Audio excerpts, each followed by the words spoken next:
愿消三障诸烦恼，愿得智慧真明了。普愿业障悉消除，世世常行菩萨道。全体净师弟子，成愿上人，法体安康，法轮常转，常住世间，无量寿福。向佛菩萨及上人行三问讯礼，问讯，再问讯，三问讯。阿弥陀佛，师兄是结请坐。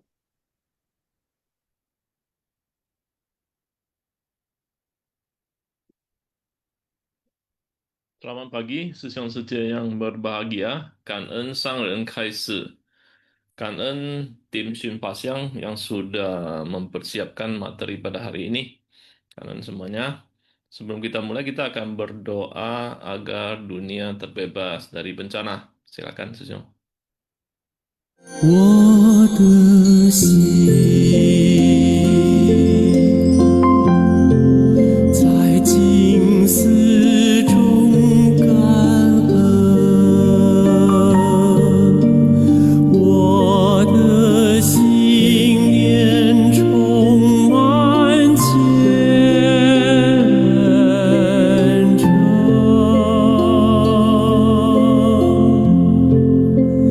大家一起来祈祷，从不同角落地点，祈求平安吉祥满人间。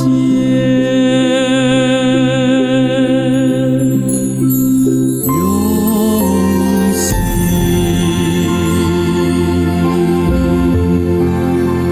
祈祷，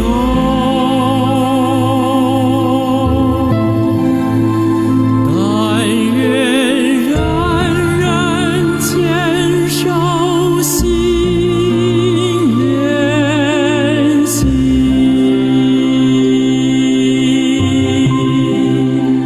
开启光明道爱，徜徉智慧福德，娑婆世界显光明。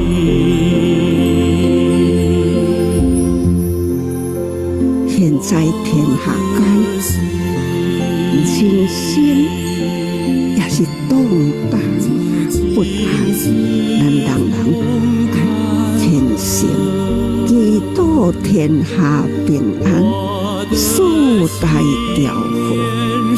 这是咱爱认真，这不是口头上讲的，是要打从内心真诚的祈祷，为天下祈求平安，人心调和啦，这就是人间的福。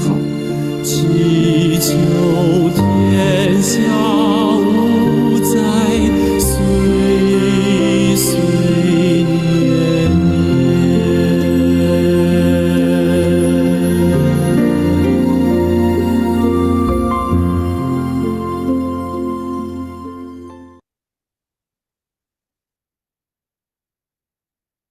Semoga hati manusia tersucikan, masyarakat damai dan harmonis, dunia terbebas dari bencana.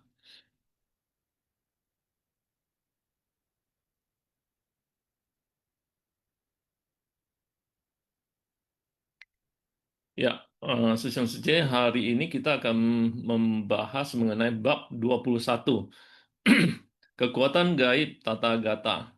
Episode 1782. Memahami sepenuhnya akan tiada keakuan adalah bodhisattva sesungguhnya. Jadi hari ini kita akan fokus membahas, berdiskusi mengenai tiada keakuan.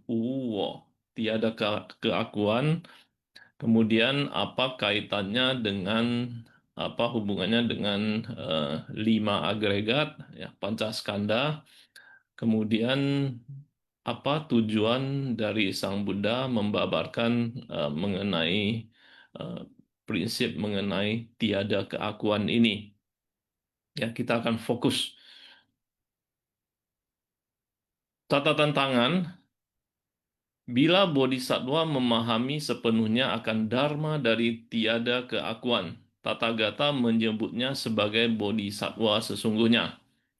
Pada saat memahami sepenuhnya kalau sifat dari segala fenomena dharma adalah kosong dan tanpa aku, fokus mencari tanah Buddha yang murni, pasti akan dapat mewujudkan tanah seperti itu. Dharma sejati ini adalah kosong, makanya dapat memunculkan keberadaan. Next. Intisari nomor 1. Bila bodhisattva memahami sepenuhnya akan dharma dari ketiada keakuan, Tathagata menyebutnya sebagai bodhisattva sesungguhnya. Apakah kita memahaminya? Semua orang memiliki keakuan.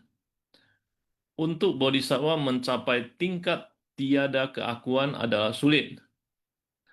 Ketika kita memiliki kerisauan, itu karena keakuan.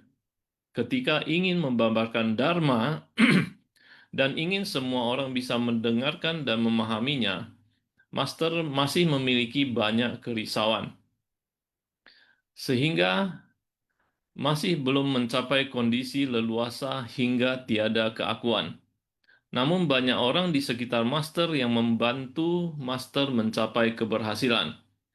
Master sangat bersyukur karena semua orang bersumbangsih, membangun tempat pelatihan diri, ada tempat untuk mendengarkan Dharma, di mana kita bisa terlibat dalam praktik Dharma, dan di mana kita dapat menyelesaikan pembinaan diri kita. Lingkungan kita membantu keberhasilan kita. Ini sangatlah penting. Next. Naskah sutra kita sudah sampai pada saat Sang Buddha kembali memanggil dan mengumpulkan murid-muridnya lagi. Beberapa saat ini kita terus membicarakan tentang para Buddha dan Bodhisattva telah berkumpul di bawah pohon mustika dan singgasana singa. Setelah semuanya duduk, Sang Buddha mulai membabarkan Dharma. Harapannya sekelompok besar Bodhisattva ini semuanya dapat memahami Dharma tentang tanpa aku, menjadikan dunia sebagai tanggung jawab mereka, bukan hanya demi kepentingan sendiri. Seperti yang baru Master ceritakan tentang relawan suci di Guangzhou, Shenzhen, dan Tainan, para murid di sana, mereka tidak pernah menyerah, saling bahu-membahu, semangat melakukan hal yang sulit dilakukan. Dalam proses mengatasi kesulitan pasti sangat melelahkan.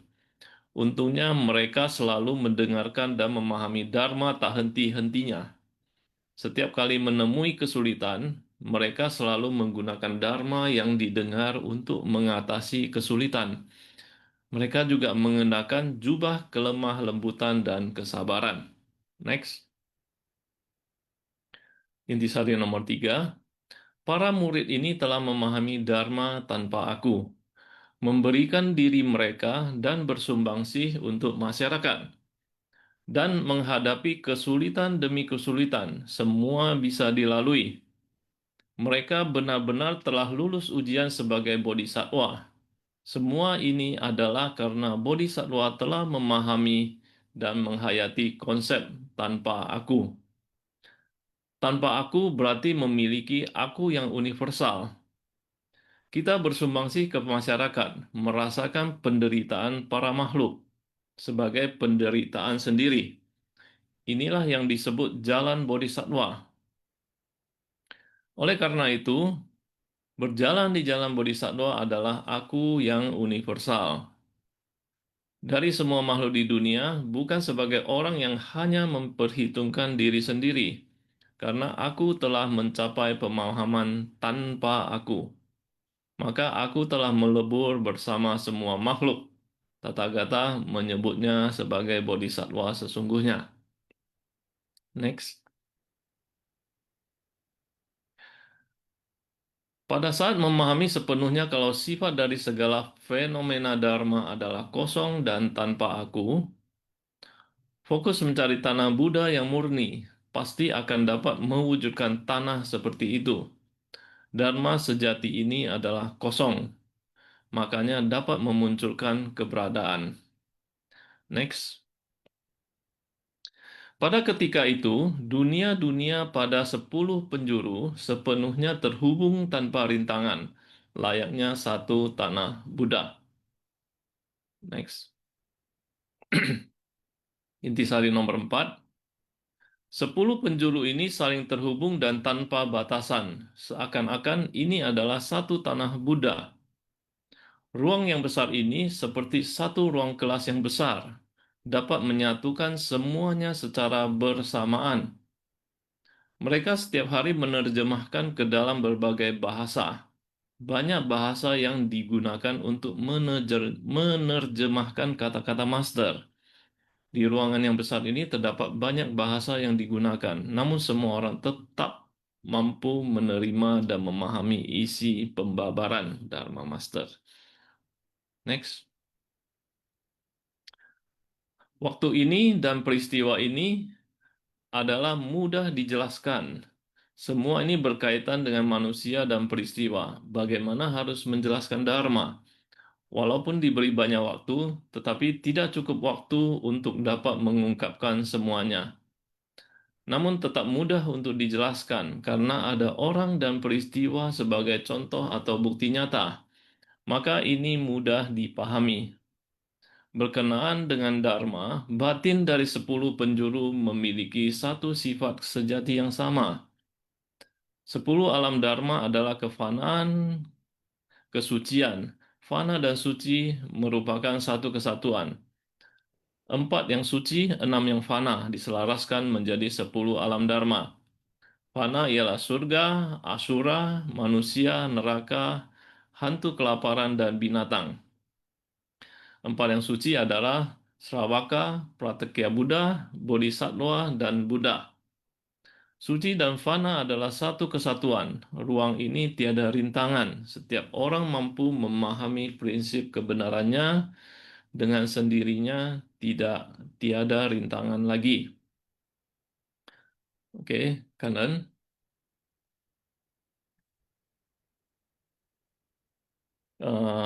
Di sini ada Sejie Viviliang, kita undang dulu. Sejie Viviliang, silakan.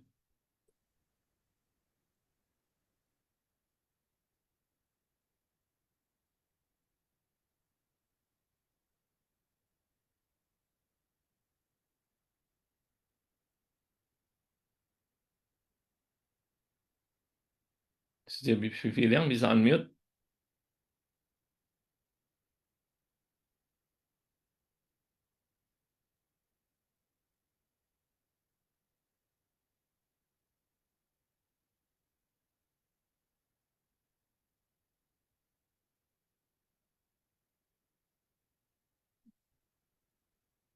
Ya, Sejie Viviliang. 感恩上人开呀示，感恩师兄师姐，感恩玉江师兄。 Ya, kanan. Naskah Sutra. Pada ketika itu, dunia-dunia pada 10 penjuru, seluruh penjuru, sepenuhnya terhubung tanpa rintangan, layaknya satu tanah Buddha. Dan ini juga bisa disebut dengan mengubah tanah. Dengan melihat dunia saha ini dengan hati Buddha, dengan hati yang indah dan benar, segala kondisi akan menjadi indah. Dan dunia saha ini adalah tanah Buddha yang indah. Manusia memiliki kemampuan gaib untuk menjelmakan lingkungan yang kotor dengan cinta kasih, dengan cara memadukan kekuatan pikiran, kekuatan tenaga dipadukan dengan kekuatan mental, diubah menjadi tempat yang indah, bersih, dan bermartabat yang sangat nyaman untuk ditinggali. Semua orang memiliki cinta kasih, batin kaya, dan setiap orang berbahagia dalam melakukan banyak hal bajik. Dan juga karena cahaya terang dari tata gata yang menerangi, sehingga menggetarkan 10 penjuru dan membangunkan batin semua orang. Dan sehingga para makhluk dari 10 penjuru mampu melihat, mendengarkan sutra teratai pada persamuan ini bersarana dan memberikan persembahan. Dan juga dari 10 penjuru ini saling terhubung dan tanpa batasan. Inilah satu tanah Buddha yang dapat menyatukan semuanya secara bersamaan, dan juga dicontohkan bahwa mereka setiap hari bisa menerjemahkan kata-kata masker ke dalam berbagai bahasa, sehingga menjadi mampu memahami isi pembabaran dari Dharma ini. Dan berhubungan dengan Dharma, batin dari 10 alam Dharma ini memiliki satu sifat sejati yang sama, mampu memahami secara tepat.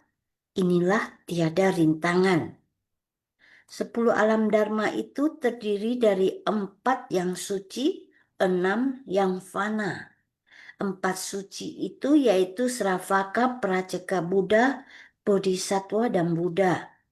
Dan 6 fana itu adalah alam neraka, hantu kelaparan, alam binatang, azura, alam surga, dan manusia. Jadi bodhisattva itu memahami sepenuhnya akan dharma dari tiada keakuan. Inilah Tathagata menyebutnya bodhisattva. Kang En Sesiong Secie. Karena sejak yang atas rangkumannya, Susiung Haliman, saya mohon izin share screen.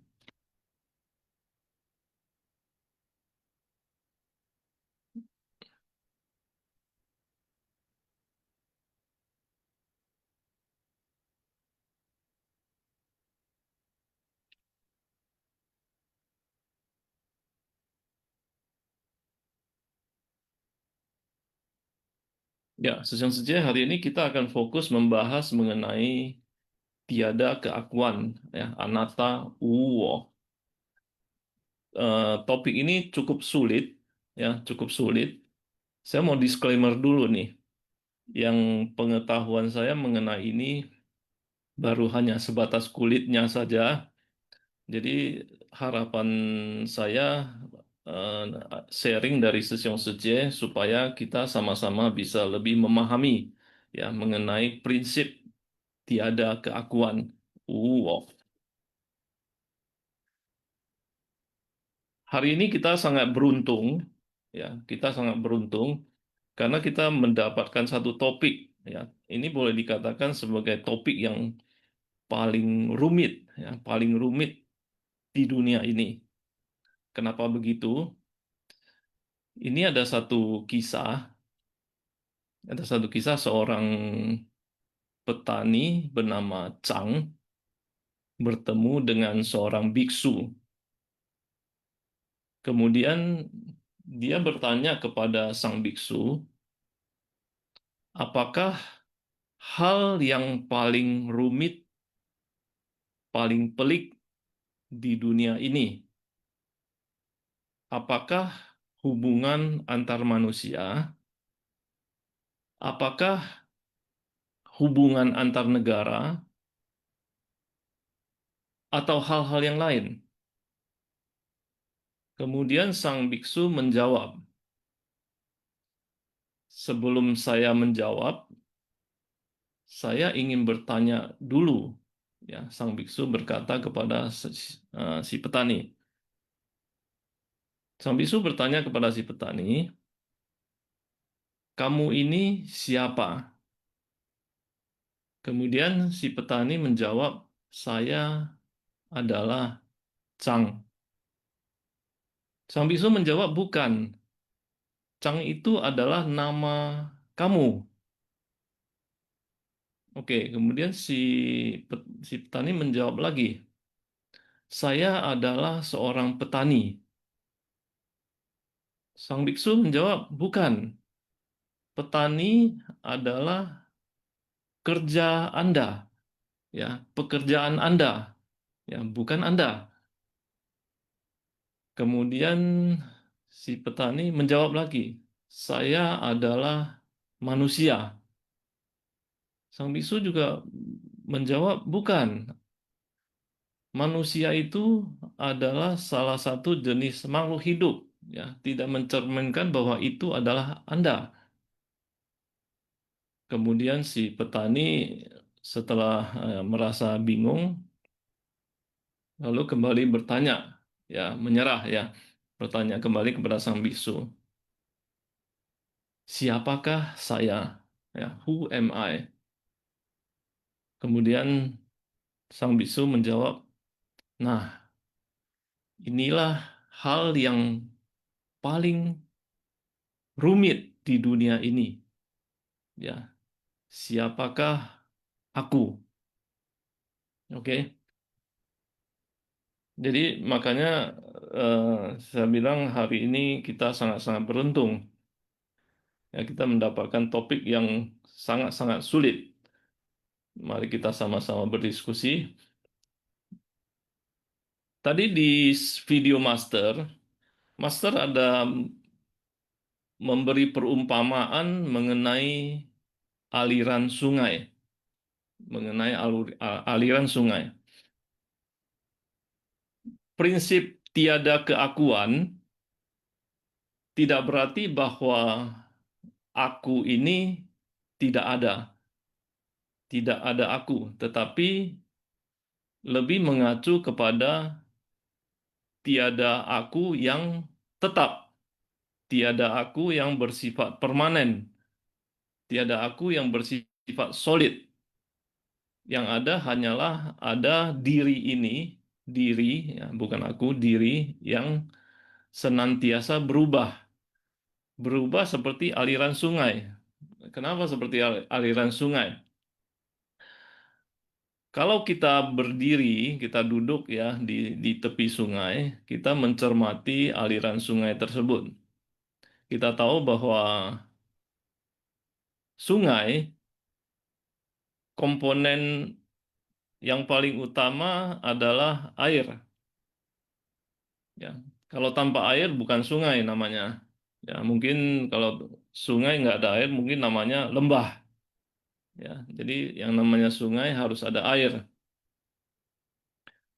Nah, apakah air yang kita lihat saat ini sama dengan air yang kita lihat kemarin? Karena sungai ini terus mengalir.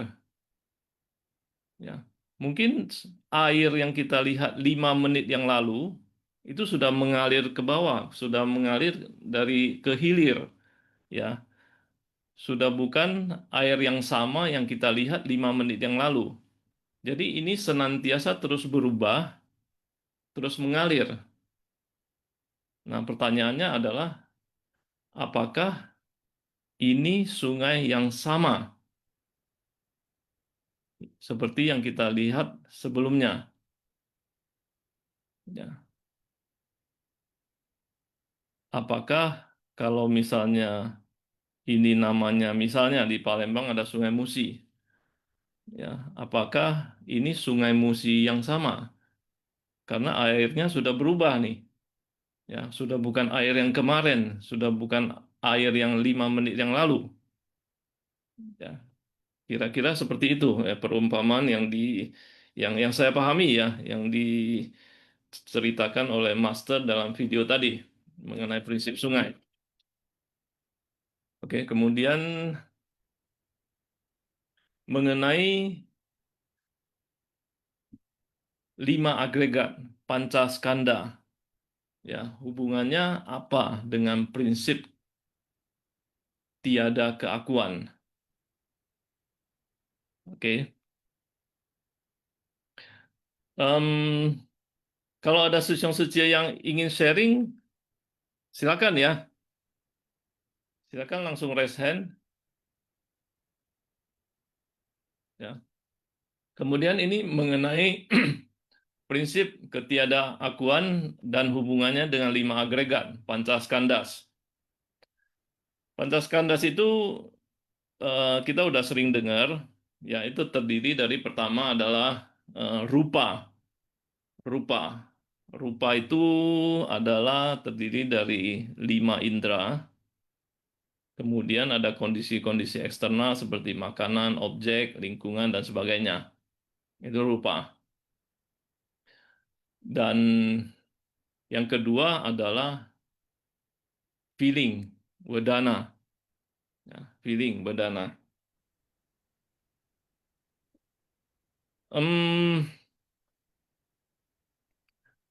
Sorry, sebelum kita masuk ke yang kedua, tadi mengenai rupa, ya, tadi mengenai rupa, diri saya, ya, bukan saya ya, diri ini adalah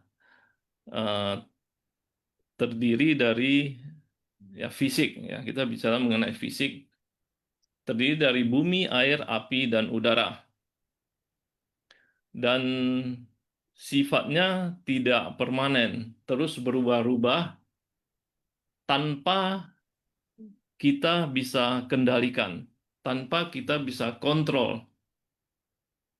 Contohnya begini, kita dari anak kecil ya tumbuh menjadi dewasa, ya, tubuh kita bertambah besar, kemudian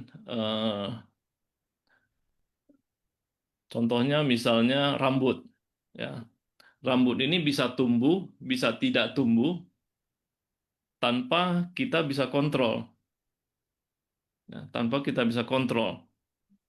Kemudian metabolisme yang terjadi di dalam tubuh kita juga semuanya kita tidak bisa kontrol.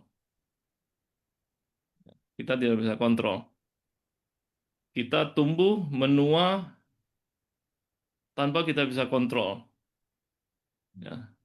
Jadi dari sini mungkin kita bisa bertanya kepada diri kita sendiri, apakah ada aku di dalam diri ini? Ya, kalau misalnya ada aku, kenapa saya tidak bisa mengontrol, mengendalikan ya rupa ini? Ya, jadi sebenarnya aku ini ada atau tidak. Ya. Kemudian dari fisik, ya, form, rupa, kita masuk ke feeling yang kedua. Ya. Dari fisik, misalnya kalau mata kita melihat, akan timbul ya, rasa senang atau tidak senang, rasa suka atau tidak suka, atau biasa-biasa saja. Ya, itu feeling yang kedua. Wedana, ya, kanso. Ya, jadi dari panca indera, dari 5 panca indera kita akan timbul yang namanya perasaan. Perasaan senang atau tidak senang, suka atau tidak suka. Setelah itu, kita masuk yang ketiga, ya, persepsi. Persepsi ini artinya lebih ke pengenalan akan objek. Ya, setelah kita panca indera kita melihat, ya, kita merasa senang atau tidak senang, suka atau tidak suka terhadap suatu objek. Kemudian kita akan melabel objek tersebut. Ya, kita akan memberi label kepada objek tersebut.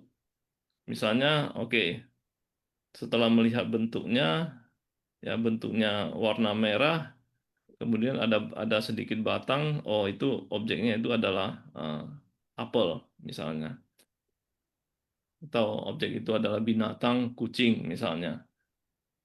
Oke, ini yang ketiga ya, persepsi. Persepsi. Ya, kita memberi label kepada objek yang ada di depan kita. Kemudian setelah itu kita masuk ke yang keempat, ya, sangkara. Di objek yang keempat ini kita mulai menilai, ya, menilai, oke, menilai. eh, Setelah menilai akan timbul yang namanya emosi, ya, emosi terhadap objek yang kita lihat tersebut, ya, objek yang kita lihat. Kemudian yang terakhir adalah consciousness, ya, kesadaran bahwa mata kita sedang melihat, hidung kita sedang mencium bau, mulut kita sedang mengecap, dan sebagainya. Ya, ini adalah rangkaian dari 5 agregat. Nah, rangkaian inilah yang selama ini kita sebut dengan aku. Ya, padahal di dalam ajaran Buddha, aku itu bukanlah sesuatu benda yang solid, sesuatu benda yang solid tetap, ya, tetapi ini hanyalah satu gabungan, ya, gabungan dari 5 agregat ini. Jadi bukan sesuatu yang berdiri sendiri, tetapi merupakan gabungan, ya, dari 5 agregat ini. Dan ini berhubungan satu sama lain, tidak bisa dipisahkan. Ya, tidak bisa dipisahkan. Eh, em, Sampai di sini ada Sesiong Suci yang mau sharing, silakan.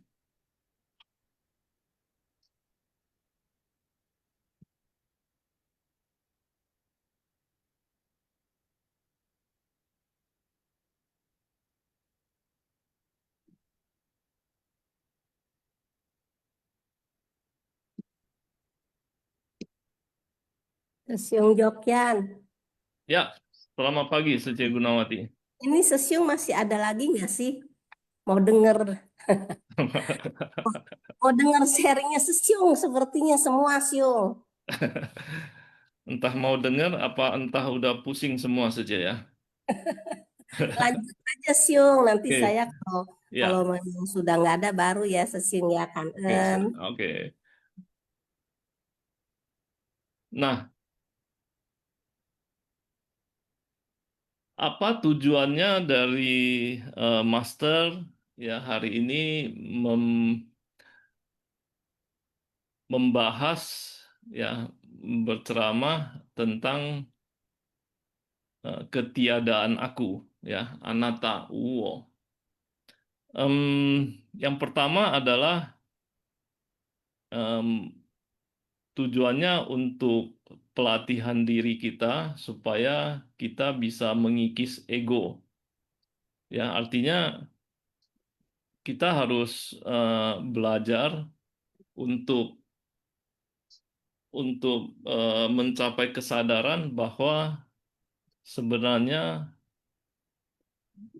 aku ini bukan sesuatu yang solid, ya, bukan sesuatu yang kekal, ya, bukan sesuatu yang kekal, tetapi adalah terdiri dari rangkaian beberapa faktor, ya, yang membentuk diri, ya, membentuk diri, bukan membentuk aku. Contohnya begini, kalau kita melihat seseorang mendengar seseorang berkata dengan to the point, ya, direct kepada kita. Ada orang yang membentuk persepsi bahwa orang ini bicaranya kasar. Orang ini bicaranya kasar. Atau orang lain membentuk persepsi bahwa orang ini hanya mulutnya saja. Ya, hanya mulutnya saja. Jadi ini bisa memisahkan antara rupa, ya, dan persepsi. Jadi tidak menilai secara keseluruhannya si A sebagai satu kesatuan, tetapi ini hanya mulutnya saja. Ya, hanya mulutnya saja yang kasar. Ya. Kira-kira seperti itu ya. Jadi bisa memisahkan antara diri ini, ya, diri ini bukan sebagai satu kesatuan objek, ya, tetapi bisa menilai dari salah satu komponen, ya, dari pancaskanda tadi, ya, mengikis ego. Kemudian yang kedua adalah pengendalian emosi, ya, pengendalian emosi. Kalau kita bisa memahami bahwa tubuh ini terdiri dari beberapa komponen, ini akan memberi kita ruang untuk mengendalikan emosi diri kita, ya, memberi ruang. Jadi kita bisa menyadari bahwa sebenarnya bukan saya yang sedang marah, ya, tetapi ini adalah rangkaian proses dari indera kemudian membentuk persepsi sehingga bisa timbul yang namanya penilaian tadi, ya, penilaian yang nomor 4, ya, mental formation. Jadi kalau kita bisa memberi sedikit ruang waktu untuk menyadari ini, kita akan lebih bisa mengendalikan emosi, akan lebih bisa. Ya. Kemudian yang ketiga, melepaskan kemelekatan identitas. Ya, melepaskan kemelekatan identitas. Artinya begini, kalau dari cerita tadi mengenai petani, ya, petani itu adalah satu label, dan label ini tidak kekal, ya. Label ini tidak kekal. Artinya begini, kalau saya di sawah, kalau petani itu di sawah, itu namanya adalah dia sebagai petani. Tetapi kalau petani itu di rumah, labelnya bukan petani, labelnya adalah seorang ayah, seorang kepala rumah tangga, ya, dan sebagainya, ya. Jadi artinya identitas ini juga bukan satu hal yang solid, ya. Semuanya bisa berubah-ubah tergantung kondisi, ya, tergantung kondisi. Kemudian yang keempat adalah mengenai fleksibilitas kontrol. Artinya begini, contohnya, ya, kita dalam melakukan sesuatu, misalnya kita diangkat sebagai PIC, apakah segala sesuatunya harus dilakukan sesuai dengan keinginan kita 100%? Ya, apakah segala sesuatunya harus maunya saya, ya, harus dilakukan A, B, C, D, E, F, G. Semuanya harus sama persis. Apakah harus seperti itu? Ya, apakah harus seperti itu? Untuk mencapai tujuan kan tidak hanya ada satu cara. Dan tidak harus 100% sesuai dengan caranya saya. Ya, lagi-lagi saya. Gitu. Bisa dilakukan 100% sama seperti maunya saya, hanya jika ya, ada duplikatnya saya, ada dua saya. Ya, kalau orang lain yang melakukan pasti nggak mungkin ya 100% sesuai dengan apa yang kita mau. Jadi kalau kita bisa memahami ketiada keakuan, kita akan lebih bisa ya mengontrol ya beberapa poin ini ya. Mungkin ada tambahan dari Sesiong Suci. Ini kira-kira sharing dari saya, Sesiong Suci. Mungkin dari Sesiong Suci ada yang ingin menambahkan atau mengkoreksi, silakan. Pagi, Sebo. Selamat pagi, Sesiong Charlie. Kanan izin sharing sedikit ya. Silakan, Sesiong. Oke, topik kali ini memang agak berat ya. Memang perlu pemahaman yang belajar Budanya ya harus belajarnya juga harus teori, juga pelatihan diri ya. Suara saya jelas ya, Sebo? Jelas, Sesiong. Ya, oke. Sebenarnya kunci di utama itu kalau menurut saya yang lagi ngetren bahasa sekarang itu adalah mindfulness. Kalau di bahasa arti Indonesia adalah kesadaran utuh. Kalau bahasa Jawa ngetrennya adalah eling lan waspodo. Artinya adalah kita harus menyadari ya kalau mau mencari aku itu ya kita belajar kan konsep agama Buddha tidak melekat, bahwa segala sesuatu itu ada perubahan anicca.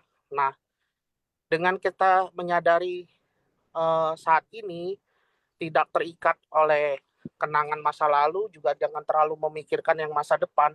Sadari saat ini, itulah baru bisa memahami artinya keakuan.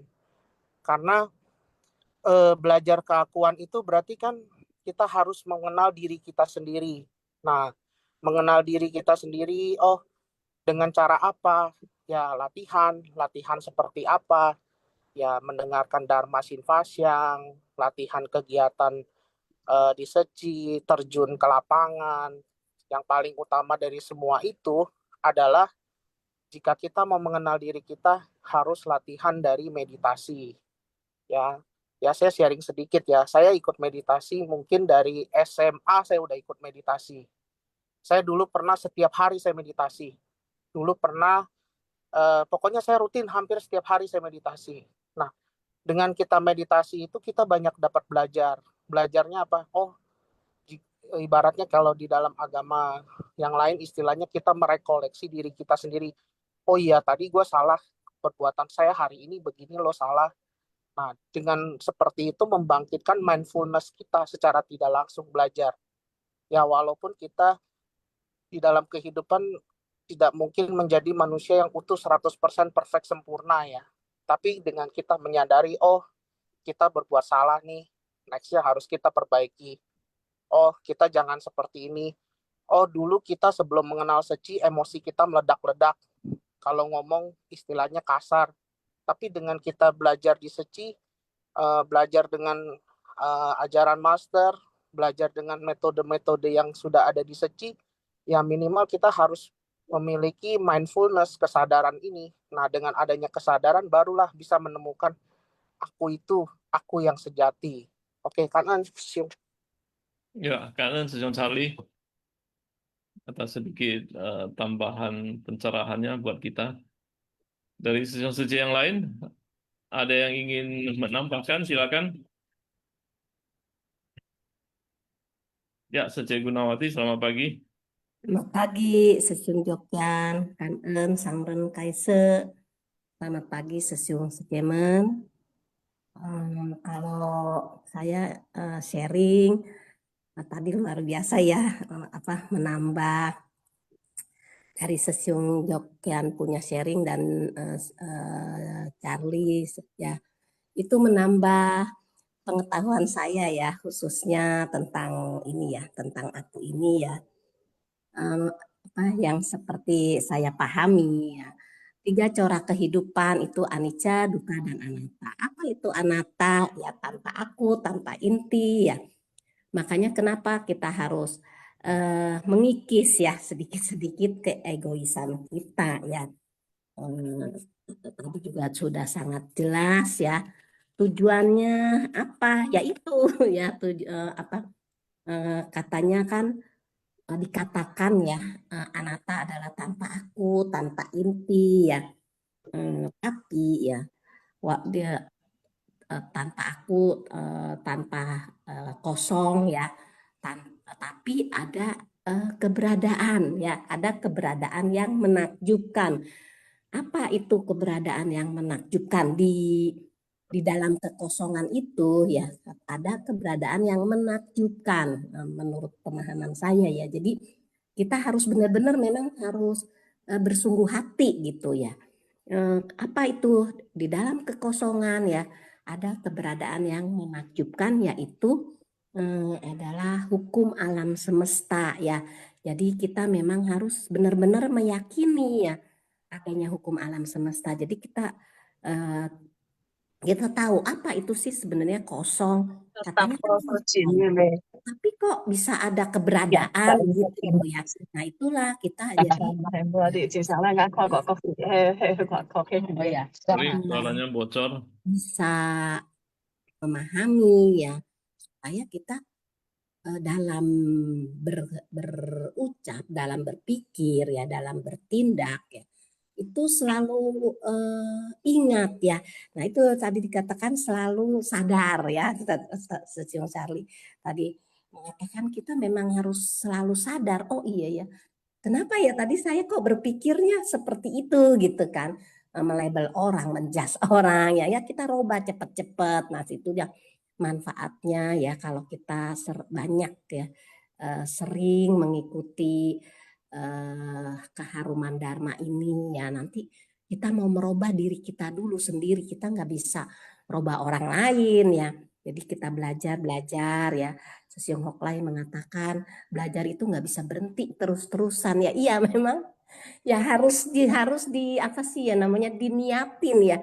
Kan Master selalu mengatakan sebersit niat ya. Memang niat itu harus dibangkitkan ya. Kalau kita nggak bangkitkan, saya juga rasanya aduh capek bener ya. Kok dari tahun ke tahun ya usia bertambah, kok kayaknya fisik ini beda gitu ya. Tapi kita nggak berpikirannya begini, wah saya harus semangat supaya hati manusia ya sesuai dengan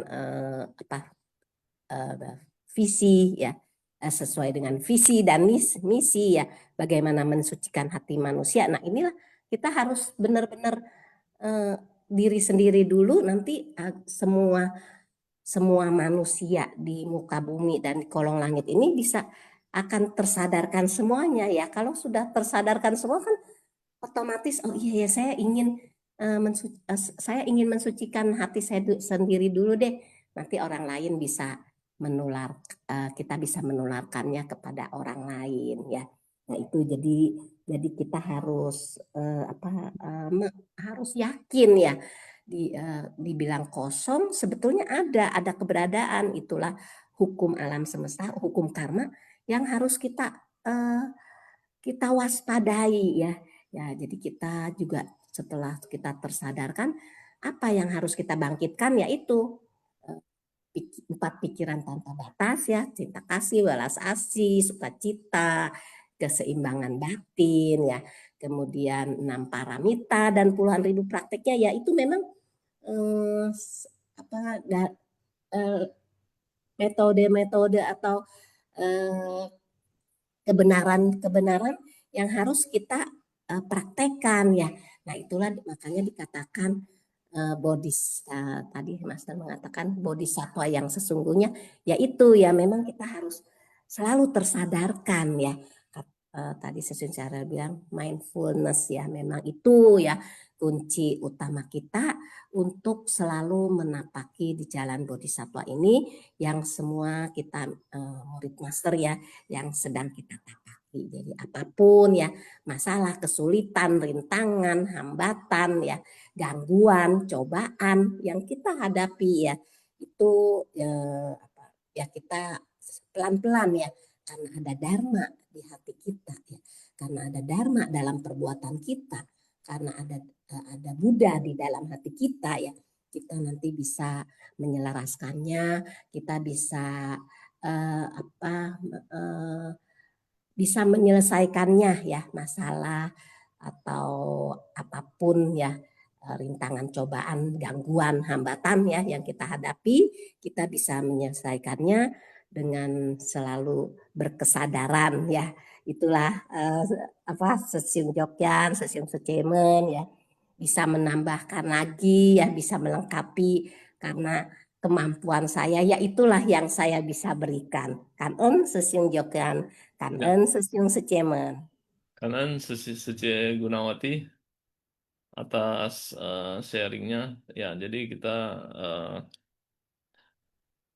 kemarin kita ada membahas mengenai kekosongan. Jadi kekosongan antara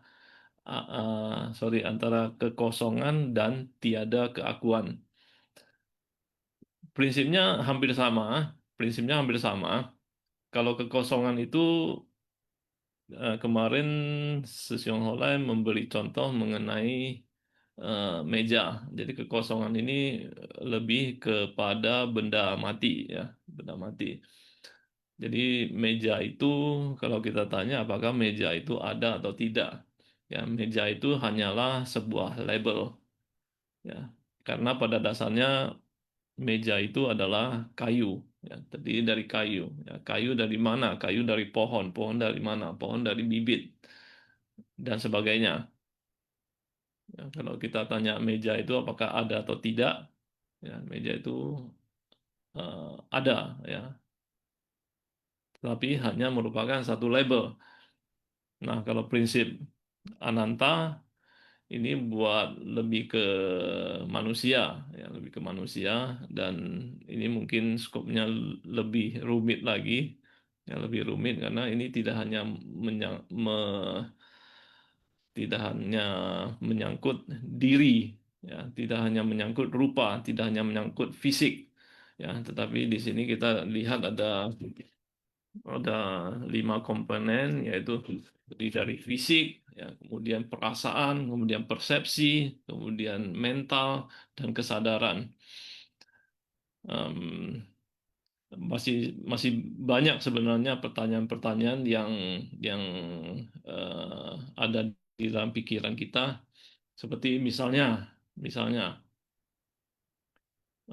kalau anak kecil bertemu dengan seseorang. Ada orang-orang yang kalau misalnya anak kecil tersebut si A, dia lihat, dia bisa senyum, dia bisa ketawa. Tapi kalau si anak kecil tersebut dia melihat si B, ya dia bisa merasa takut, dia nangis. Ya, kenapa hal itu bisa terjadi untuk seorang anak kecil? Ya, itu juga pertanyaan-pertanyaan yang mungkin saya belum paham ya, saya belum paham. Kemudian dari sesiun suci yang lain, masih ada yang mau sharing? Silakan.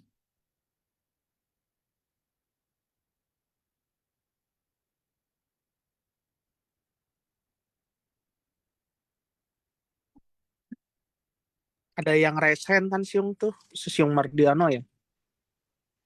Sesiun Mardiono, silakan.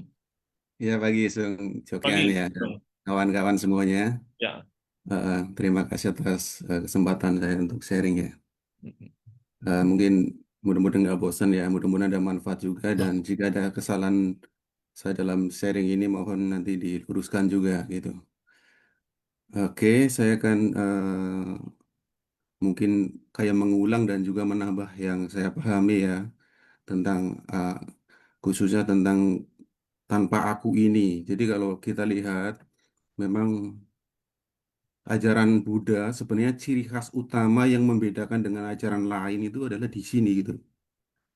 Ajaran tentang tanpa aku, anatta, anatman, tanpa diri yang kekal ya. Di Mahayana lebih cenderung tidak menggunakan anatman, tapi biasanya lebih dikaitkan dengan konsep sunyata, kekosongan. Jadi sebenarnya ini ciri khas utama. Kalau ciri khas ini udah hilang, ya nanti seperti halnya agama lain juga. Jadi saya katakan ini adalah pembeda. Semua agama menyatakan tentang ada roh yang kekal dan sebagainya misalnya. Di Buddhis ini konsisten sekali dengan konsep-konsep yang meskipun sangat sulit dipahami bagi orang biasa yang apalagi secara ini juga tidak belajar ya, itu belajar aja nggak cukup ya. Tapi ini adalah ciri khas. Kalau ciri khas ini hilang, maka sebenarnya kekhasan agama Buddha menurut saya juga akan sama dengan yang lainnya, juga mengajarkan kebaikan-kebaikan yang kurang lebih sama. Lah terkait dengan anatta ini sebenarnya ini atau kaitannya dengan sunyata ini adalah konsep-konsep yang selaras ya, bukan sesuatu yang berbeda. Mungkin dalam istilah ada eh, perbedaan ya karena perbedaan bahasa. Ada Sanskerta, ada bahasa Pali dan seterusnya. Tapi kalau kita lagi bimbang tentang sesuatu yang anatta, yang tanpa aku, itu sungguh sulit dipahami karena satu kita eh, mungkin dari hal praktek meditasi juga susah sekali menembus yang namanya kebenaran yang hakiki. Sementara dari segi akademis ataupun menggunakan intelek kita, kita kadang sudah istilahnya apa ya, lebih cenderung di lingkungan kita itu konsep apa itu lebih kuat gitu. Di lingkungan kita itu lebih kuat sehingga susah sekali kita kadang memahami hal-hal yang semacam ini. Tapi inilah kekhasan yang menurut saya perlu dipelajari yang saya juga terus belajar ya. Di dalam agama Buddha memang ada dua konsep kebenaran. Paramata yaitu kebenaran tertingginya dan Samuti Panyati atau yang disebut sebagai kebenaran konvensional seperti biasa. Kalau kayak tadi Sung Jokian bilang, oh ini petani, ya itu berarti kita benar juga itu ada petani, tapi kita lagi ngomongin tentang kebenaran biasa, kebenaran lumrahnya manusia berhubungan dengan yang lainnya. Kalau kita lihat, oh ini meja, ini adalah ada kereta dan sebagainya, juga sama itu kebenaran juga, tapi kebenaran yang sifatnya apa? Sifatnya duniawi, sifatnya logia ya, bukan lokutara tapi duniawi. Duniawi itu artinya bahwa itu adalah kesepakatan manusia. Kalau kita sebut misalnya ada bunga itulah bunga bahasa Indonesia, dia bahasa Inggris berbeda lagi kan ada flower dan sebagainya. Tapi hakikatnya kan tidak berubah. Itu tetap adalah kita lihat itu kita lagi menunjuk barang yang sama. Cuma dalam hal ini kadang-kadang kita perlu juga memahami ada kebenaran yang namanya relatif tadi, yaitu kebenaran yang sifatnya adalah sebutan, pemberian nama, pelabelan dan sebagainya. Nah kalau kita ngomongin Anata ini sungguh susah ya karena ini berkaitan dengan para mata saja yang menurut para praktisi yang udah mendalam apa namanya dalam hal meditasi ini memang hanya bisa dipahami sebagai pengalaman yang meditatif meditasi ya. Kalau mau beneran sampai ke dalam, tapi kalau saya kan tidak bisa sampai ke sana hanya memahami secara intelektual ya, mungkin memahami karena membaca buku dan seterusnya. Konsep ini sebenarnya kalau kalau ingin yang lebih mendalam bisa baca di Milinha Panha ya. Itu ada perdebatan Raja Milinha dengan uh, Piyadasi Nagasena seorang biksu yang luar biasa. Itu ada konsep-konsep yang tentang anatta. Misalnya waktu itu ada Raja Milinda atau Miliander ya. Itu menemui biksu atau biku Piyadasi Nagasena itu untuk berdebat ya untuk berbicara tentang hal-hal kebijaksanaan. Ditanyakan ke sini raja pakai apa gitu ya. Pakai kereta. Ada kereta itu sebenarnya yang mana yang disebut kereta diure ure ure ure. Roda apakah kereta? Apakah kemudian juga tempat duduk yang diduduki bagiannya juga adalah kereta. Ternyata kalau kita lihat kalau kita baca-baca semuanya adalah yang namanya kereta itu ya gabungan itu gitu. Tidak ada yang benar-benar disebut inti dari kereta itu nggak ada. Tapi ketika sudah terbentuk, misalnya ada rodanya, ada apa yang menarik untuk tempat kuda dan seterusnya, pada prinsipnya ketika gabungan-gabungan ini digabungkan, maka benar itu akan muncul yang namanya kereta. Tapi kalau kita runut ke dalam lebih dalam lagi, ternyata yang namanya kereta juga nggak ada gitu loh. Itu kosong dari yang inti. Jadi sebenarnya konsep anatta ini, mungkin saya tambahkan di sini bahwa konsep anatta atau sunyata ini, konsep kekosongan ini, kekosongan dari inti yang kekal. Maksudnya adalah bahwa semuanya adalah hanyalah perpaduan dari banyak agregat-agregat saja gitu loh. Ya kan? Kalau di dalam pandangan Buddhis, wah, tetap kita yakin ada roh yang inti yang kekal. Oke, oke, oke. Karena kita masih punya namanya noda batin, sehingga kita masih memiliki yang namanya sakaya ditti, pemahaman salah tentang diri gitu loh. Tapi sekali lagi ini nggak bisa dipahami dengan mudah ya. Pasti akan perdebatan panjang, apalagi ya kita bisa eh, berbeda misal keyakinan ya. Tapi ini sekali lagi saya uraikan adalah dalam pandangan Buddhis ya. Kalau kita misalnya bicara tentang misal api ya, misalnya kita lihat ya, maka dalam agama Buddha ini kan tadi saya katakan bahwa semuanya adalah merupakan perpaduan dari banyak unsur. Misalnya tentang api, api muncul ya, api muncul, tapi api itu sendiri apa? Tapi ketika sebab dari api itu ada, bisa muncul. Ada bahan bakar, ada sumber panasnya, mungkin pemantiknya, ada oksigen, muncul api. Ketika bahan bakarnya kagak ada, habis, api hilang. Kemana hilangnya api? Nggak ada yang tahu. Tapi ketika misalnya bahan bakarnya masih ada, api muncul. Artinya di sini, ya segala sesuatu yang muncul itu juga ada kaitannya sebab dan akibat yang saling terhubung. Sebab akibat yang saling bergantungan, sebab akibat yang saling mengkondisikan. Jadi konsep Buddhis memang arahnya lebih ke sana bahwa kalau kita lihat sebagai diri kita itu juga perpaduan dari 5 agregat yang sudah diterangkan dengan sangat baik tadi oleh Sejong Jokien ya. Sebenarnya kita hanyalah perpaduan-perpaduan itu. Ya kalau begitu kayak kita lihat misalnya tadi perumpamaan Sejong Jokien juga. Apakah air juga adalah air yang sama terus? Enggak juga. Air yang kita lihat di depan kita ketika kita nongkrong di pinggir kali misalnya, itu kelihatan sama terus airnya, tapi adalah air yang berbeda terus yang terus mengalir gitu loh. Secara secara kebenaran lumrah kita manusia, yaitu air yang sama ya, air sungai kan gitu ya. Tapi kalau kita lihat air itu terus bergerak, terus mengalami perubahan, terus mengalami sesuatu yang terus tidak ada kekekalan, semua terus berubah berubah. Bah kita juga setiap detik, setiap sepersekian detik adalah manusia yang berbeda terus. Hmm. Tapi kalau kita berkaca juga sama juga yang kemarin juga. Tapi dari segi hakikat itu kita terus mengalami perubahan terus, pembentukan sel-sel setiap hari berapa sangat banyak terjadi, ada yang perurean juga ya, apa istilahnya, kerusakan sel-sel tubuh juga terus terjadi. Proses inilah proses yang disebutkan tadi oleh si C. Gunawati sebagai proses yang anicca terus, dan itu hanya bisa dipahami secara ini lebih dalam sebenarnya dari pengalaman meditatif.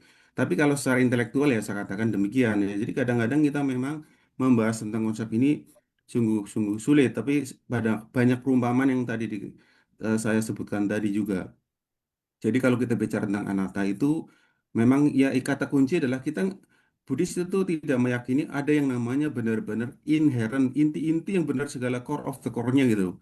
Kita bicara tentang atom, misalnya teori atom dulu agak menjauh ya ini ya. Teori atom. Kita bicara tentang teori atom, itu ada namanya Dalton menyatakan bahwa ada materi yang paling kecil dari segala materi. Kita misalnya potong-potong kayu misalnya, kemudian udah nggak bisa dipotong lagi, itulah namanya atom, dan atom itu bagian paling kecil. Tapi ternyata di dalam atom kan ditemukan oleh kemudian ilmuwan berikutnya, ada J.J. Thomson menemukan elektron, Rutherford ya menemukan inti atom. Ternyata masih ada inti di dalamnya, di dalam atom. Oh, katanya hanya proton dan neutron di dalam inti, kemudian elektron mengelilingi inti seperti halnya bumi mengelilingi matahari. Berarti ada yang proton paling kecil. Ternyata sekarang ini ya teknologi teori kuantum menyatakan enggak, di dalam inti atom juga masih ada yang apa ya? Ada yang istilahnya penyusunnya lagi sampai paling dalam pun demikian. Yang terjadi malah justru bagian atom pun sebagian besar adalah kekosongan ya, ruang kosong dan seterusnya. Artinya di sini justru semakin mendukung kebenaran Buddhis tentang teori anatta secara materi gitu loh. Ini kan teori Buddhis ini sebenarnya yang hasil pengalaman meditasi ya, tapi dari segi sains juga mengarah ke sana gitu loh. Jadi saya sangat kagum dengan apa yang dicapai seorang sama Sang Buddha dalam hal ini gitu loh. Jadi kita melihatnya sedemikian. Tapi secara praktis gimana kita melihatnya? Nah, kalau secara praktis, kalau saya gini, ada konsep yang namanya di sunyata itu adalah konsep yaitu bahwa kita meyakini adalah sunyata atau yang kosong itu adalah eksis atau isi, yang isi adalah kosong, itu penting lah. Tapi bagi yang terpentingnya di mana sih? Kalau kita menyatakan bahwa segala sesuatu yang eksis termasuk diri kita itu adalah eksis, yang saya maksud kita manusia ada bentuknya, ada wujudnya, ada tenaganya, ada semangatnya, ada semuanya ini karena perpaduan dari 5 agregat. Kita tahu itu adalah eksis sebagai manusia, meskipun kalau kita lebih dalam lagi sebenarnya kita hanyalah perpaduan dari banyak hal. Nah, karena kita menyadari kita hanya perpaduan dari banyak hal, terus ngapain kan gitu?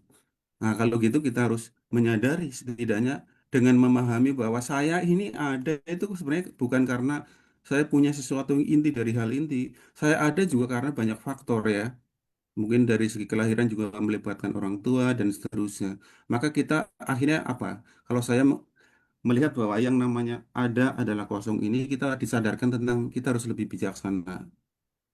Kita harus menyadari berlakunya hukum paticca samuppada, pratyeka samuppada ya.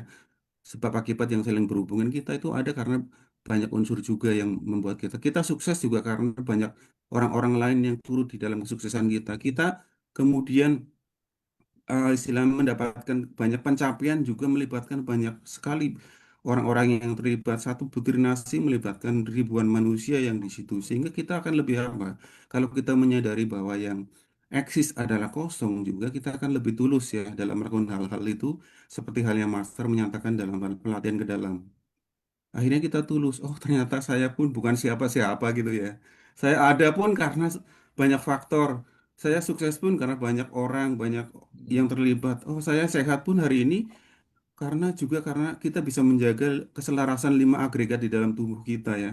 Kita akan merasa sakit karena ada ketidaksinkronis atau tidak kesinambungannya atau keselarasan di 5 agregat tubuh kita. Mungkin pikiran dan jasmani kita lagi nggak bagus ya. Pikiran kacau, kita badan sehat, tidak sehat menjadi kacau dan seterusnya. Itu kan sebenarnya kaitan satu sama lain. Oleh itu sebenarnya kita di sini ingatkan dengan itu, oke kalau gitu ya sudahlah. Karena ke- kita sebenarnya eksis adalah kosong, kita harus tulus dalam hal menjalankan segala sesuatu. Apa yang terus kita sombongkan gitu loh. Apa yang kita miliki juga akan kita tinggalkan, apa yang terus kita sombongkan gitu. Apa yang saya capai hari ini sebenarnya juga sesuatu yang sifatnya anicca juga, mungkin besok juga bisa mengalami perubahan. Apa yang mungkin saya hari ini sehat, besok juga bisa sakit. Lalu apa yang kita sombongkan dari kehidupan ini kan gitu. Itu saya sih mendapatkan apa intisari yang terutama dengan memahami yang isi adalah kosong itu demikian kita akan lebih tulus dalam hal eh, berbuat dan menjalani kehidupan ini karena memahami segala sesuatu itu bahkan kita sendiri tidak bisa mengatur diri kita sesuai keinginan ya kan. Itu yang di dalam hal ini tentang anatta. Nah, terus kemudian kalau kebalikannya, kalau kita kebalikannya gini, bahwa yang kosong itu ada, eksis, isi. Ya, yang kosong saya sebutkan itu lagi bicara para mata ya. Tapi kalau kita bicara samyuti atau yang kebiasaan sehari-hari konvensi ini, yang namanya tadi kosong, yang katanya anatta, tidak ada diri, tapi ada nyatanya kita hidup sebagai manusia, kita bisa tubuh kita bisa disentuh, tubuh kita ada ini ada yang lagi ngomong misalnya saya Madiono dan seterusnya ada ini. Lah terus apa maksudnya? Lah di sini kita lebih cenderung memaknainya kalau saya sudah cenderung oh ya kalau saya ada ini sekarang ada.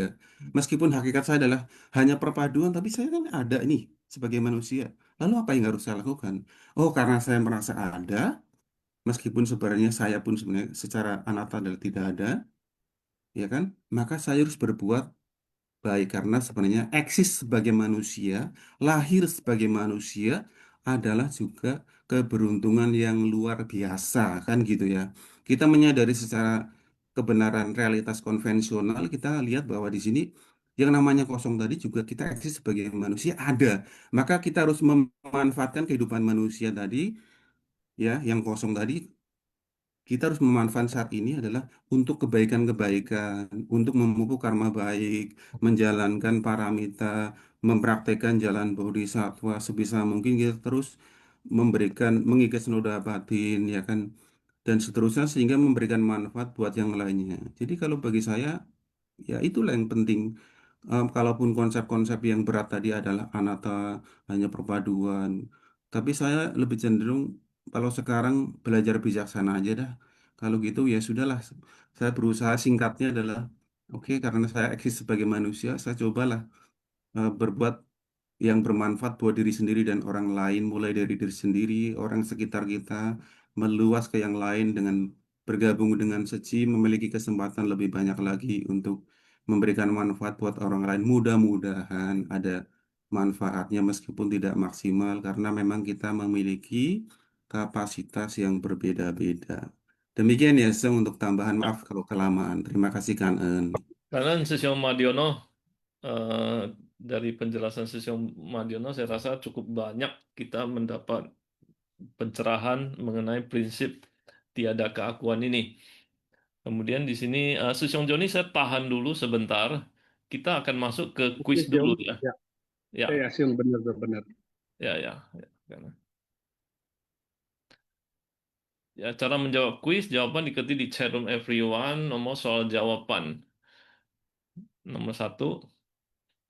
Tathagata menyebutnya sebagai bodhisattva sesungguhnya bila bagaimana A. Memahami sepenuhnya akan dharma dari tiada keakuan. B. Memahami sepenuhnya akan prinsip.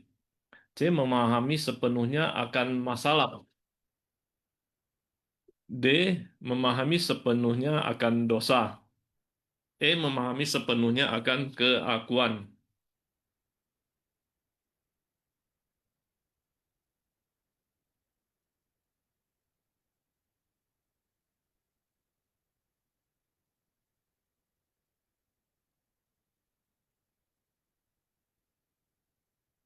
Oke, bisa di close. Ya, jawabnya adalah A. Memahami sepenuhnya akan dharma dari ketiadaakuan. Nomor 2. Kesulitan para relawan ketika pandemi terjadi dapat diatasi dengan mengenakan jubah apa? A. Jubah antivirus COVID. B. Jubah disinfektan virus. C. Jubah kelemah lembutan dan kesabaran. D. Jubah keberanian. E. Jubah ketidakkekalan.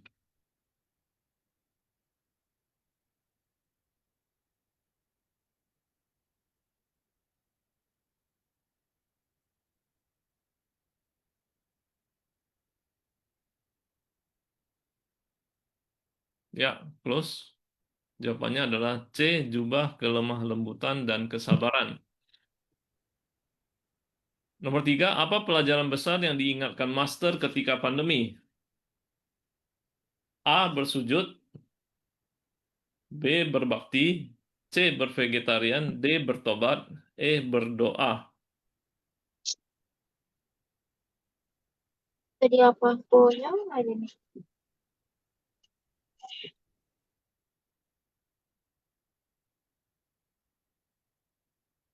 Ya,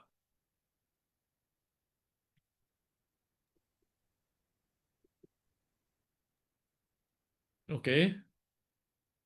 Close. Ya, C. Bervegetarian. Para relawan Guangzhou dan Shenzhen menggunakan cara apa untuk menenangkan kepanikan orang ketika pandemi? A. Membuat acara sharing bersama. B. Membuat grup membaca bersama. C. Membuat perkumpulan bersama. D. Membuat acara makan bersama. E. Membuat kantong aromaterapi.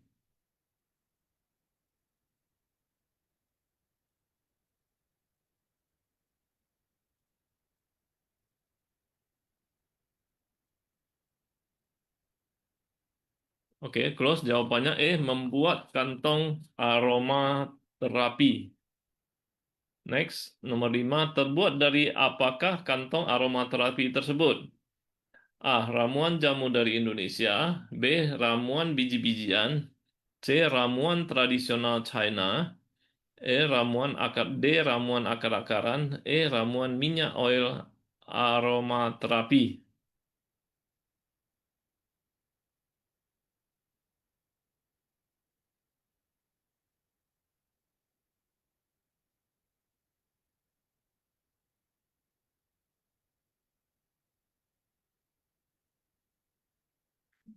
C. Ya, jawabannya C. Ramuan tradisional China. Next, nomor 6. Siapakah yang membantu menjaga anak-anak staf medis ketika mereka terisolasi di rumah sakit? A. Asosiasi Badan Misi. B. Asosiasi Relawan Staf. C. Asosiasi Muda-Mudi. D. Asosiasi Orang Tua Murid. E. Asosiasi Guru Suci.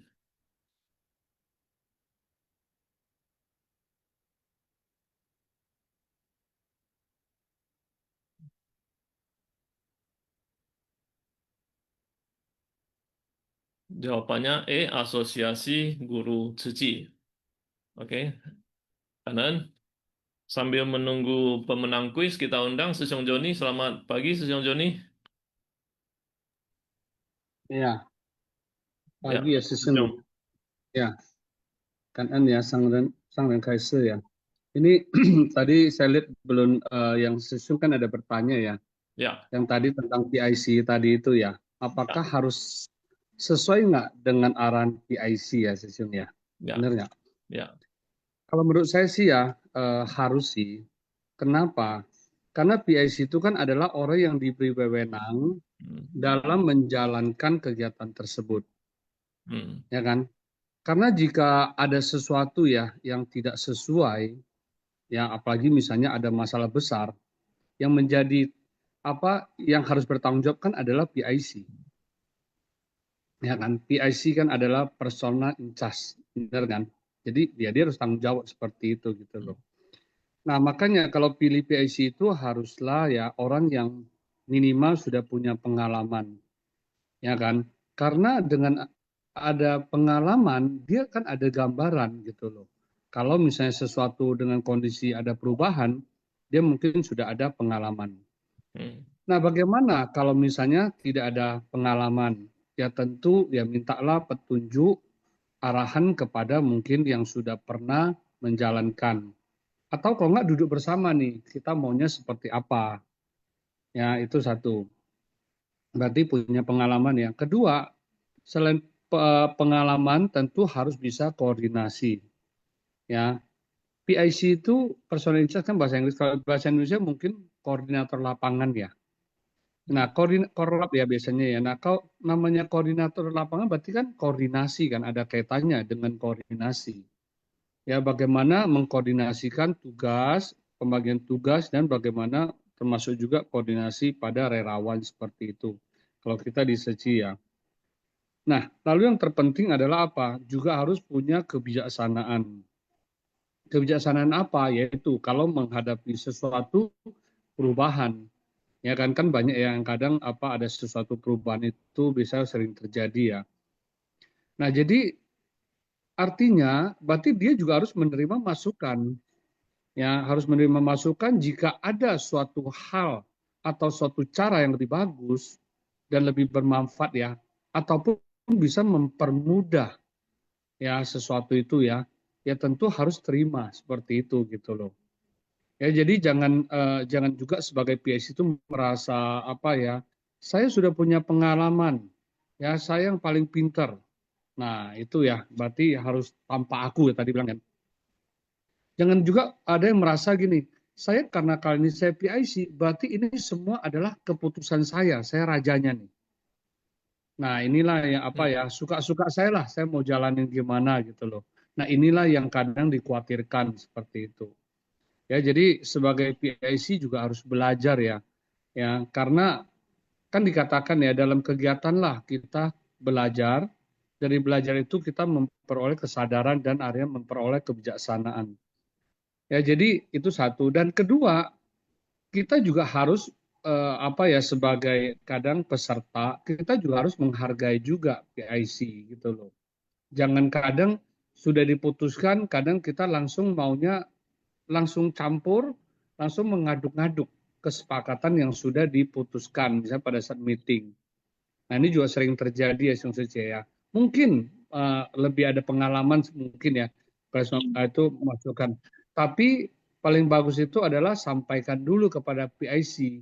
Ini loh, kalau kira-kira begini boleh nggak? Ini, nah PIC yang balik lagi yang saya bilang, kalau memang sesuatu bagus, ya just do it aja gitu loh. Kan nggak harus melihat kan, lu Abu Putih ya, kok lu malah ngajarin saya jangan punya pikiran seperti demikian misalnya gitu loh. Ya jadi intinya adalah satu ya, keberhasilan suatu kegiatan itu bukan karena individual atau personal ya, tapi karena kerja sama teamwork seperti itu. Itu aja Sesiung kanan. Ya, kan Sesiong Joni. Jadi memang setuju ya. Kita punya rambu-rambu yang harus kita ikutin. Kita punya kesepakatan yang harus kita ikutin. Sebagai PIC kita adalah kontrol. Ya, kita harus memastikan bahwa kita ingin mencapai tujuan yang sudah kita sepakati sebelumnya. Tapi memang dalam praktek pelaksanaannya, memang kadang-kadang banyak sekali hal-hal yang perlu kita sesuaikan. Seperti itu. Oke, kemudian kita akan membacakan pemenang kuis. Nomor 1, Siani Wijaya Sece dari Makassar. Nomor 2, Yanti Chen Sece dari Medan. Nomor 3, Lianiwati Sece dari Lampung. Nomor 4, Linda Sulistia Ngestu Sece dari Bandung. Nomor 5, Lena Sece, Banda Aceh. Nomor 6, Sidik Jaya Sesyong dari Batam. Dari Sesyong Sece, pemenang kuis, silakan kalau ada yang mau sharing, kita masih ada waktu 5 menit. Sesyong Sidik, selamat pagi. Cảm ơn sư Sung sư Jie. Prinsipnya setiap orang pasti punya pandangan yang berbeda-beda ya tentang keakuan itu sendiri juga. Tapi secara Buddhis ya kita mengakui apa yang diajarkan Master ya seperti itu. Jadi saya nggak akan bahas lebih jauh tentang itu. Hanya buat mereka yang masih belum paham pun kita nggak terlalu harus nge-push mereka untuk meyakinin apa yang kita pahami. Itu aja sharing dari saya Sesung sisi kanan. Ya, kanan Sesyong Sidik. Oke. Oke, dari Sesyong Sece yang lain, ada yang mau sharing?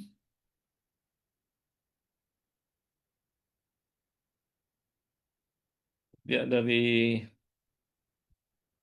materi hari ini memang saya juga belajar ya.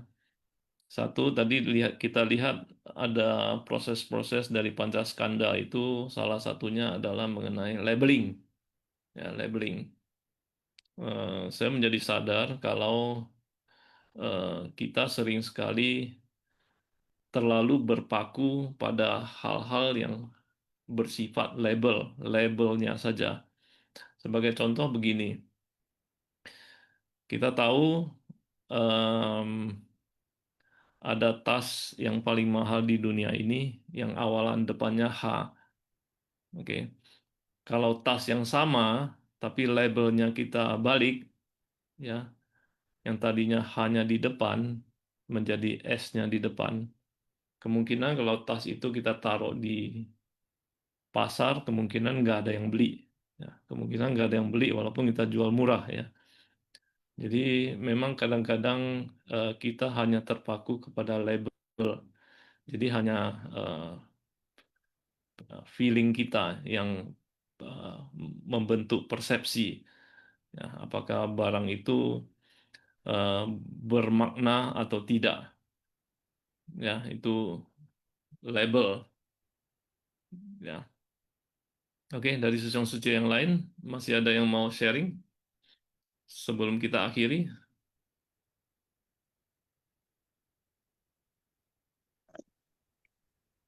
Terima kasih Sesyung, saya akan mencoba sharing. Saya Linda dari Bandung.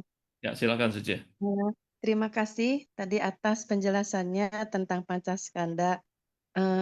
Apa itu menjadikan dasar pemahaman tentang diri sendiri ya, bahwa keberadaan manusia ini mengidentifikasikan sifat yang sementara dan tidak kekal dari segala sesuatunya, sehingga bisa dengan pemahaman ini semoga kita juga bisa mengurangi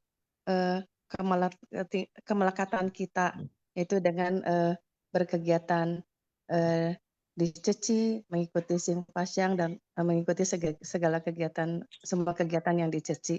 Kanan atas penjelasannya. Ya, kanan Suci Linda atas sharingnya. Kemudian Sesyong Sunawan dari Bandung. Selamat pagi. Nah, selamat pagi Sesung Suciaman. Saya mengikuti tadi paparan-paparannya bagus. Hanya saya sedikit menambahkan aja Sesung Sucia tadi kan Sesung Cari juga menyinggung mengenai meditasi bisa memberikan kesadaran. Saya hanya ingin menurut pemahaman saya kita perlu belajar menyadari sebelum berbuat. Jadi kita belajar sebelum mengatakan, kita sadari dulu apa yang akan kita katakan.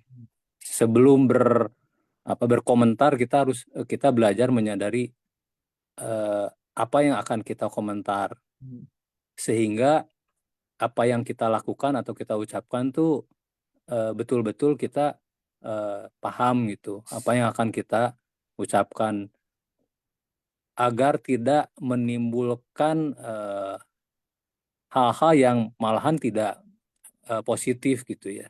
Mungkin itu aja Sejong Sejeman kanan.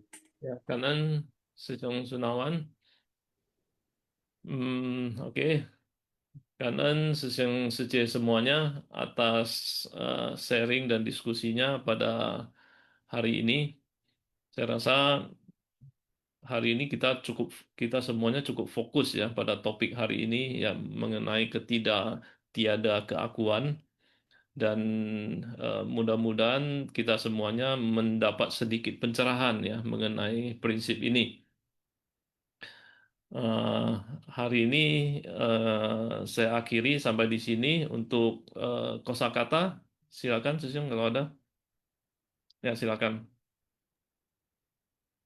金丝妙莲花，新法相议会bab 21 kekuatan gaib tata gata episode 1782 Tongta Uwo Zhensi Pusa, memahami sepenuhnya akan ketiada keakuan adalah bodhisattva sesungguhnya.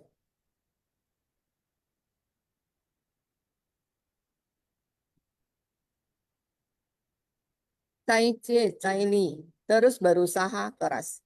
Te You Seng, murid terbaik makna cum laude. Luli Tongta, memahami secara tepat. Tian Lun, ikatan keluarga, hubungan keluarga penuh etika. Cảm ơn Sejong Seje, Sao-sang. Kanan Seje. Sejong Seje, mari kita bangkit berdiri. 向佛菩萨及上人行三问讯礼。问讯，再问讯，三问讯。感恩师兄师姐 semuanya. Selamat pagi, selamat beraktivitas. 感恩师兄，感恩大家。感恩大家。感恩大家。感恩师兄师姐们，阿弥陀佛。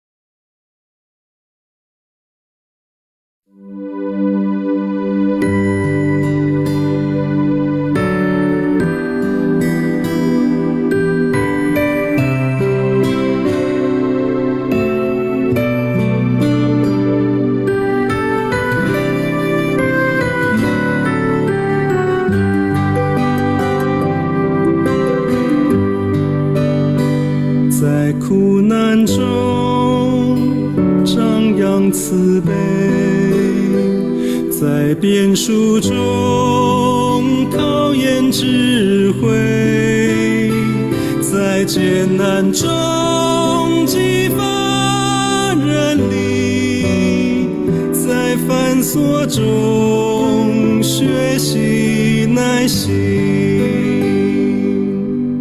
在复杂中欣赏优点，在理想中追求进步，点滴汇聚大爱与情谊，让人间没有苦痛与悲戚。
变书中考验智慧，在艰难中激发人力，在繁琐中学习耐心，在人我中相互感恩，在社会中相和无争，祈愿生命和心灵有情，祈愿时代安居乐业人安心，传颂生命的尊贵与传奇。